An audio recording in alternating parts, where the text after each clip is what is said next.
चतुर्थी की पूजन में जो आप आखा दाना रखते हो, गेहूं वगैरह कुछ भी जो रखते हो, उसकी बड़ी महत्वता होती है महाराज। यहाँ तक कहा गया है, चतुर्थी की कथा तो आप लोग पढ़ते होंगे, जो लोग पढ़ते हैं उनको मालूम होगा। चतुर्थी की कथा में लिखा है,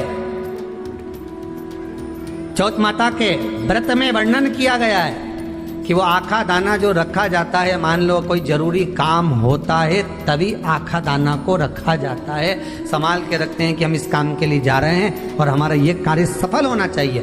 तो जिसने चतुर्थी का व्रत करा है, जिसने चंद्रदेव का पूजन करा, चतुर्थी का व्रत करा, वो गणेश जी से विनती करके वहां से 2-4 आखा दाना उठा ले, और जो व्यक्ति का काम अटक रहा है अपने ही घर का, पर दूसरे कुल को नहीं देना, अपने कुल के अंतर्गत जो काम अटक रहा है उसकी जेब में, उसके पल्लू में उस चीज को रख दिया जाए।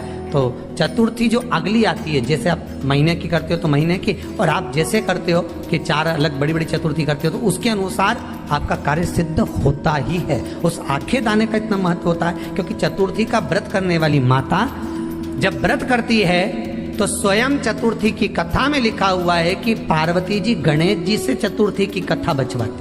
तो चतुर्थी की कथा जब होती है तो उसको स्वयं गणेश जी बाच रहे हैं। तो व्रत कौन सुन रही है? माता पार्वती। और आपने जो आखा दाना लिया वो गणेश जी के भाव से लिया, गणेश जी से निवेदन करके, विनय करके, प्रार्थना कर उसको प्राप्त किया। तो जिनकी यहाँ संपदा की कमी होती है, वैभव की कमी होती है, लक्ष्मी की कमी होती है, प्रतिष्ठा की कमी होती है, धन की कमी होती है, उसके लिए बुधवार के दिन अगर शंकर पर 1 लोटा पानी चढ़ाया जाता है तो जिन लड़कियों का विवाह नहीं हो रहा, जिन बच्चों का विवाह नहीं हो रहा, उन बच्चों के भी विवाह हो जाते हैं। हमारा वृद्धि से मतलब होता है जिस कन्या या वर का विवाह नहीं होता, 40 साल हो गए या 30 साल हो गए, या जब 28 के बाद में लड़का लड़की क्रॉस हो जाए कि 29 में, 30 में, 32 में, 34 में, 40 तक पहुंच गए और विवाह नहीं हो रहा है, तब बेलपत्री के जो पेड़ होता है, वृक्ष होता है, उस वृक्ष की जो डाली होती है, उस डाली के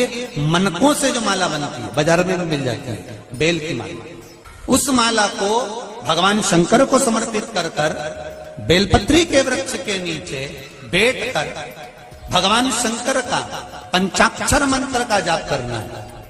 कौन सा मंत्र है?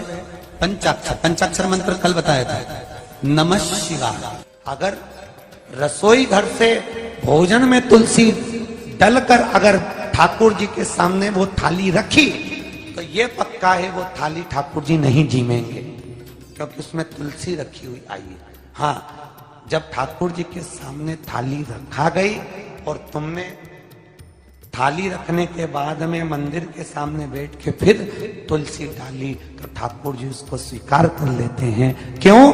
क्योंकि 33 करोड़ देवी देवता एक जगह पर विराजमान हैं। जब हम थाली रखते हैं, प्रथम देव उस भाग को ग्रहण कर ले। जब तक तुलसी डालते हैं, प्रथम देव अपनी दृष्टि हटा ले।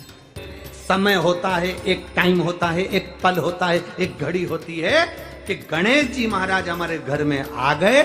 गणेश जी की सबसे पहली जो आरती हो, उस आरती के समय पर अगर धूप बत्ती जलाई जाए या गोबरी को जलाकर उसमें गूगल छोड़ी जाए और गूगल छोड़ने के बाद गणेश जी का नाम ध्रुम वर्ण कह दिया जाए तो गणेश जी को तुम्हारे घर की पूजा स्वीकार करना पड़ती है। बस वो समय हम जानते। हम तो बस उतना जानते हैं कि शिव महापुराण में लिखा और मुद्गल पुराण में लिखा, गणेश पुराण में लिखा, गणेश जी का एक नाम होता है ध्रुम वर्ण। क्या नाम है? ध्रुम वर्ण गणेश जी का एक नाम होता है। जब हम धूप जलाकर और धूप लगाने के बाद में गणेश जी की सबसे पहली आरती करने के पहले अगर हम सबसे पहली आरती गणेश जी की कर रहे हो, अपने घर में स्थापना कर रहे हो, बिठा रहे हो, और तुम चाहते हो कि गणेश जी मेरे घर में आके मेरी पूजा को स्वीकार करें और जो मांगू मेरा गणेश मुझे दे 10 दिन के अंदर, तो पहला नाम लेकर पुकार लेना ध्रुम वर्ण विनायक, बैठो, बस काम हो गया। वो फिर ही होकर आता। सुंदर जोड़ी थी शंकर और पार्वती की, सही है कि गलत है? कभी नहीं झगड़ते थे। इसलिए पृथ्वी पर ना तो लक्ष्मी जी के व्रत हैं, ना ब्रह्माणी के व्रत हैं, ना इंद्राणी के व्रत हैं। अगर पूरी पृथ्वी पर सबसे ज्यादा व्रत किसके हैं? माता पार्वती। तीज का व्रत किसका? पार्वती का। चतुर्थी का व्रत किसका? पार्वती का। चौथ का व्रत किसका? पार्वती का। छठ का व्रत किसका? पार्वती का। जितने व्रत है सब माता पार्वती। गणेश जी मैया को प्रसन्न करने के लिए अष्ट रूप में धारण करते हैं। 8 रूप भगवान गणेश जी ने धारण किए। एक मयूरेश्वर गणेश, दूसरा सिद्धि विनायक, तीसरा बल्लालेश्वर, फिर वरद विनायक, फिर चिंतामणि, फिर गिरजात्मज, फिर भगवान गणेश विघ्नेश्वर अष्ट विनायक, फिर महागणपति। ऐसे गणेश जी के अष्ट नाम हुए। उस समय तिजोरी के अंदर जो गणेश की प्रतिमा रखी जाती है किस नाम से रखी जाती है? तो तिजोरी में हम जो गणेश की प्रतिमा रखते हैं वो वरद विनायक के नाम से रखते हैं। कौन सा गणेश? वरद। वरद विनायक के नाम से तिजोरी में गणेश रखते हैं। और वरद विनायक के नाम से गणेश जी तिजोरी में रखाते हैं। आपको कथा में कहा था घर में सीधी सूंड का गणेश और व्यापार व्यवसाय ऑफिस में उल्टी सूंड का गणेश होना चाहिए। वरद विनायक को तिजोरी में।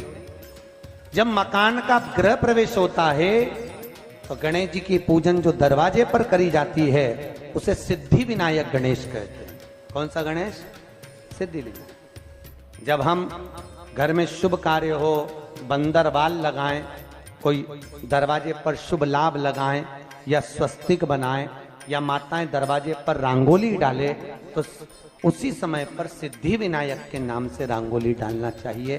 तो घर में लक्ष्मी बढ़ती है, सिद्धता बढ़ती है। याद रखिए, कभी भी गणेश जी को, मिट्टी के गणेश जी लाते हो भादो महीने में, तो विसर्जन करो तो विसर्जन के समय पर 2 बिंदी, एक कंकु की एक हल्दी की, दीवार पर जरूर लगा देना चाहिए। क्यों? क्योंकि गणेश जी हमारे यहाँ आते हैं तो रिद्धि सिद्धि के साथ आते हैं, पर जब गणेश जी जाते हैं अगर हम बिंदी नहीं लगाते हैं तो गणेश जी अपनी रिद्धि सिद्धि को साथ में लेकर चले जाते हैं। पति के साथ पत्नी वापिस चली जाती है। जब हम बिंदी लगाते हैं तो उसका मतलब होता है कि हमारे घर की बहू हमारे घर में रहे, बेटा भले भ्रमण के लिए जाए। तो गणेश जी जाते हैं, रिद्धि सिद्धि घर में रह जाती है। इसलिए रिद्धि सिद्धि को घर में रखने के लिए 2 बिंदी लगाना चाहिए, एक कुंकू की एक हल्दी। रिद्धि सिद्धि। गणेश जी की प्रियता है दुर्वा। क्या प्रियता है? दुर्वा। कितनी दुर्वा गणेश जी को समर्पित करी जाती है? मात्र 5। कितनी? आज के जमाने में लोग गट्ठा बनाकर चढ़ा दें, वो अपनी जगह पर 5 दुर्वा पंचम इंद्रियों को वश में करने के लिए और भगवान के 5 जो स्वरूप हैं उनको अपने भीतर उतारने के लिए